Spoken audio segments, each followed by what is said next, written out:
It's a morning in San Francisco.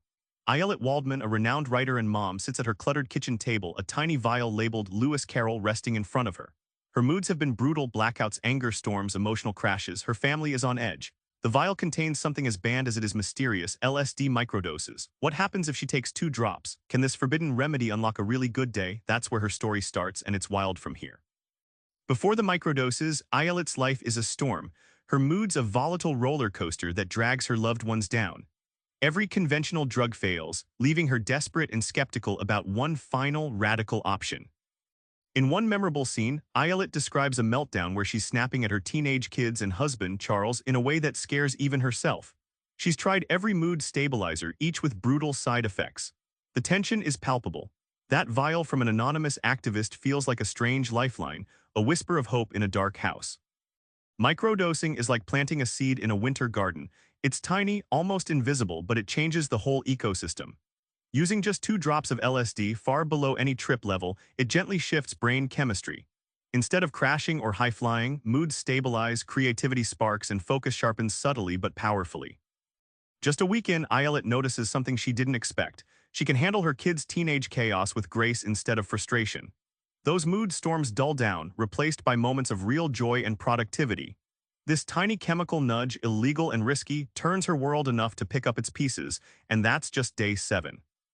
Ayelet doesn't just take LSD, she dives headfirst into its tangled past and controversial present.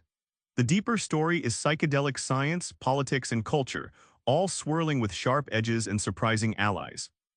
In her research, Ayelet uncovers how LSD went from beloved psychiatric tool to a public enemy #1.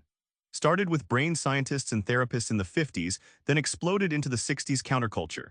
But crackdown laws banned it completely, pushing promising research underground. Except now, decades later, a quiet resurrection is happening, with therapists and techies whispering about it in hushed tones. Think of the brain like a city at rush hour, signals backed up, traffic lights out of sync. LSD microdoses act like skilled traffic cops, easing jams and creating new routes for thoughts and emotions to flow smoothly. This explains why creativity surges, anxiety dips, and mood storms settle. It's a nudge, not a shove, rewiring pathways with delicate precision. The legal picture is a mess. LSD remains Schedule I, the most restricted category. Scientists need licenses, researchers face ceilings, and patients risk arrests. Ayelet's story shines light on this paradox, how a drug shown to help so many remains locked behind fear and stigma in the law. The fight to change this feels like giant gears grinding slowly but unstoppable. So what changes after those tiny drops? Ayelet's journey isn't fairy tale easy. There are sleepless nights and hard truths. But overall, she finds something rare: hope, balance, and surprising humor amid the chaos. Ayelet describes a sleepless night where her mind races, ideas flooding like a faucet turned on high. At first, it's overwhelming, but over a month, these bursts become manageable sparks fueling writing and connection. The remedy isn't magic, it's messy, unpredictable, but it opens doors where old meds slammed shut.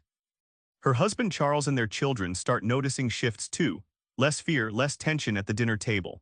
Ayelet's calmer presence lets family dynamics breathe. This change ripples outward: teenage bickering softens, dad's support deepens, and household moods stabilize. The tiny vial delivers impact beyond personal relief. The biggest payoff: Ayelet challenges the old narrative about what mental health treatment must look like. No more one-size-fits-all. She invites us to question laws, stigma, and the science that's been stuck in the past. It's an urgent call. Maybe embracing unconventional tools will help millions finally find their own really good day. Remember that kitchen table in San Francisco? 2 drops of LSD started as a whisper of hope, but it became a door to days filled with calm, humor, and connection. You don't need to microdose LSD, though if you're curious, maybe try a tiny change in your daily routine instead. A little shift, a little courage, might just tip your own moods into something really good. Subscribe for more book summaries like this one.